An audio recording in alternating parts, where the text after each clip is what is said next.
Assalamualaikum warahmatullahi wabarakatuh. Perkenalkan, saya Vina. Di kesempatan kali ini, saya akan menyampaikan tentang gangguan sistem pencernaan.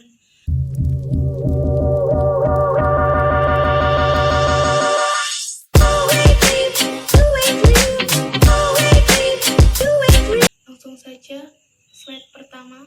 Gangguan sistem pencernaan. Yang pertama terjadi pada mulut. Yang pertama parotitis.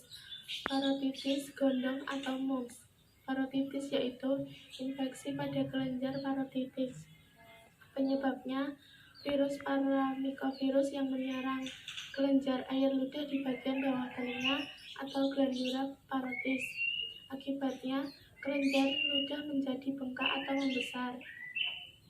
Yang kedua, seroftalmia. Seroftalmia adalah gangguan produksi air liur sehingga air liur sedikit. Penyebabnya gangguan atau penyakit pada pusat lidah, syaraf pembawa rangsang, atau perubahan komposisi elektrolit lidah. Penyebab lainnya ada rasa takut, cemas, depresi, demam otak, obat-obatan tertentu, penyakit kencing, penyakit kencing manis, penyakit ginjal, dan penyakit radang selaput otak. Bahan penyakit yang pertama parotitis, ada penderita harus banyak istirahat dan tidak makan makanan asam. Yang kedua, dapat digunakan obat pereda panas dan nyeri, antiseptik dan analgesik, misalnya paracetamol.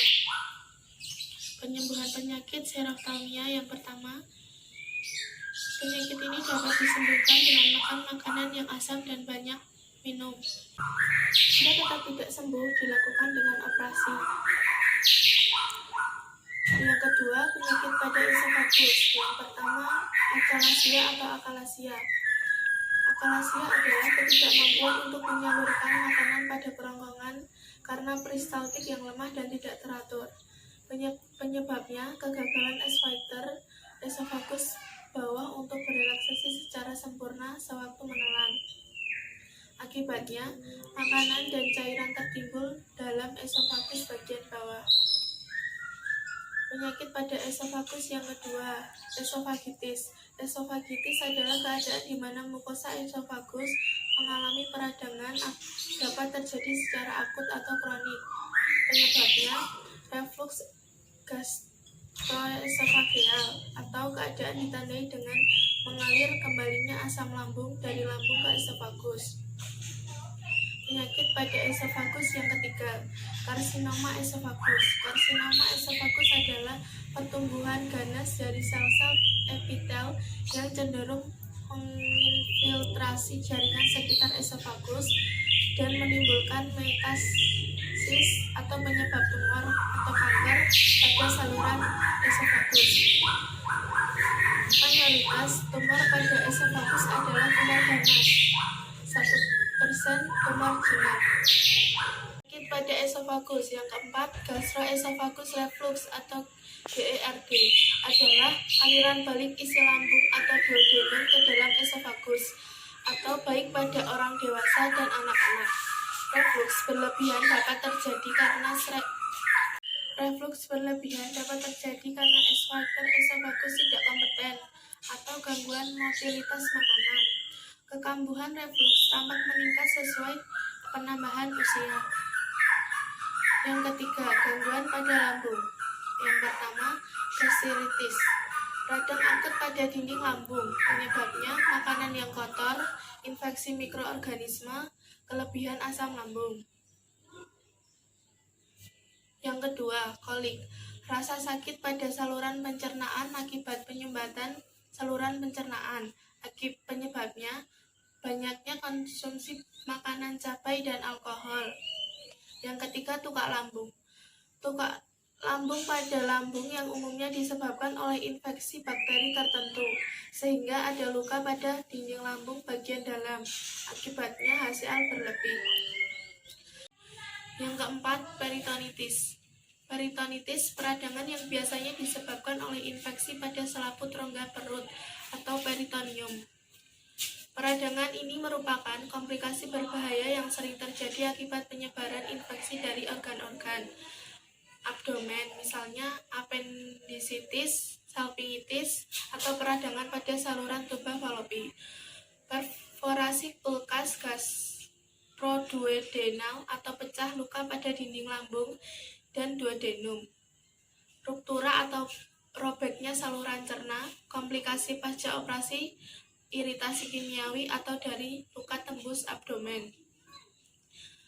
Penyembuhan luka lambung. Pertama, antibiotik untuk membunuh bakteri. Yang kedua, obat-obatan yang disebut proton pump inhibitor atau PPI atau omeprazol untuk mengurangi produksi HCI.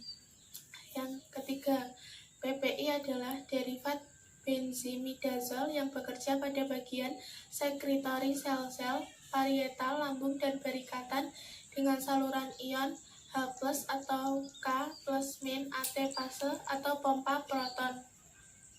Penyembuhan peritonitis. Yang pertama, memasukkan balon kateter melalui mulut ke dalam kerongkongan dan mengembangkan balon tersebut untuk menekan daerah yang berdarah. Yang kedua, pendarahan pada lambung sering dapat dihentikan melalui endoskopi. Yang ketiga, endoskopi adalah metode untuk melihat bagian di dalam tubuh menggunakan tabung fleksibel yang memiliki kamera kecil di ujungnya. Yang keempat, gangguan pada usus. Yang pertama, apendiksitis. Radang pada apendiks terjadi karena penumpukan kotoran, dua atau sisa-sisa makanan di dalam usus besar, terutama di usus buntu. Fungsi apendiks. Penyembuhan penyakit apendiksitis. Pembedahan secara dilakukan untuk mencegah terjadinya ruptor atau robek atau putusnya otot, terbentuknya abses atau nanah atau peradangan pada selaput rongga perut atau peritonitis. Gangguan pada usus. Menstimulasi mekanisme pertahanan tubuh terhadap serangan berbagai kuman. Penyembuhan penyakit gastritis. Antasida diperlukan untuk lapisan pelindung pada lambung. Antasida adalah zat yang berfungsi untuk menetralisir asam lambung. Apendiksitis. Pembedahan secara dilakukan untuk mencegah terjadinya ruptur atau robek putusnya otot. Yang kedua, diare. Proses defikasi terlalu sering dengan fases yang banyak mengandung air. Pada diare, infeksi paling luas terjadi pada usus besar dan paha ileum. Penyebabnya, pergerakan yang cepat dari materi tinja sepanjang usus besar. Penyebab lain, bakteri kolera atau diare akut, bakteri Vibrio cholerae.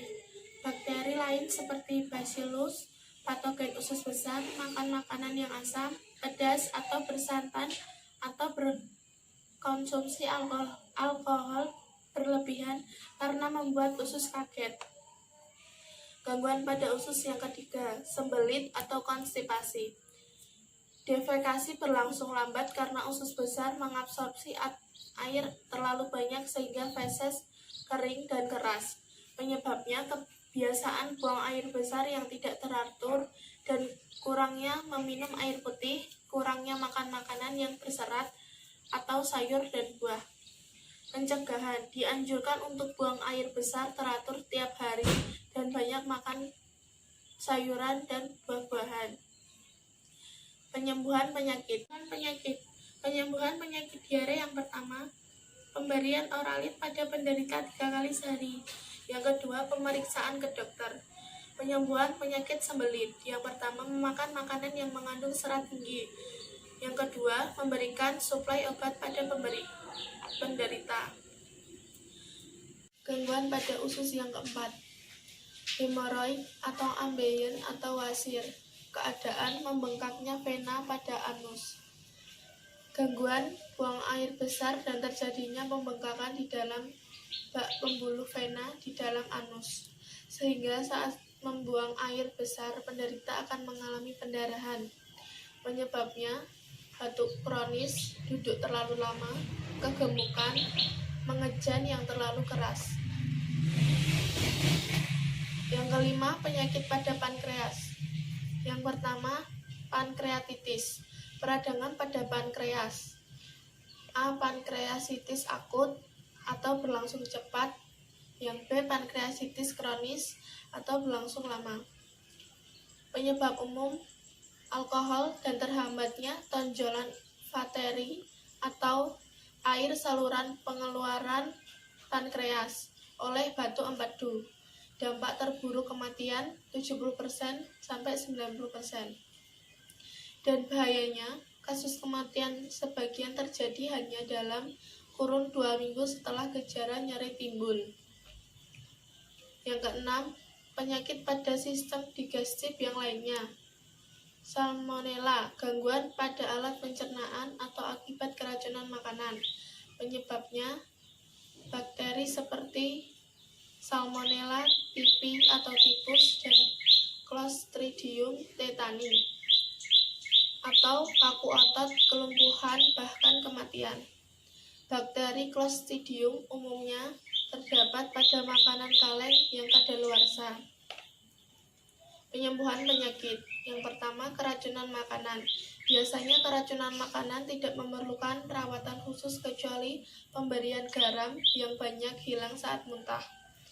Yang kedua, dokter akan memberi sejenis serbuk yang mengandung glukosa dan garam untuk dicampur dalam minuman. Yang ketiga, bagi bayi yang menyusu botol, hentikan pemberian susu. Penyembuhan penyakit salah cerna, pemberian yogurt dan makanan yang bersih. Penyakit pada sistem digestif yang lainnya. Kenapa sih kentut atau flatus berbau busuk?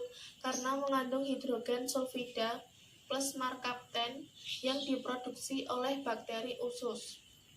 Kenapa sih kentut berbunyi?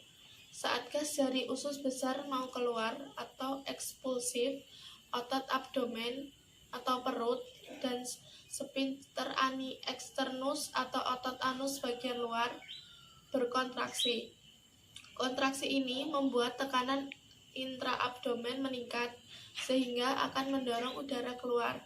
Karena lubang anus kita kecil dan sempit, maka ketika udara yang cepat melewati lubang anus tersebut akan menimbulkan vibrasi. Flatus atau kentut. Gas atau udara dalam saluran cerna yang dikeluarkan lewat anus berupa udara yang tertelan, gas yang dihasilkan bakteri atau gas dari difusi darah yang masuk ke saluran pencernaan. Gas nitrogen dan oksigen lebih banyak berada dalam lambung dan dapat dikeluarkan dengan bersendawa. Gas-gas lain yaitu CO2, metana, dan hidrogen lebih banyak berada dalam usus besar yang dihasilkan oleh bakteri. Demikian yang dapat saya sampaikan. Kurang lebihnya mohon dimaafkan. Terima kasih. Wassalamualaikum warahmatullahi wabarakatuh.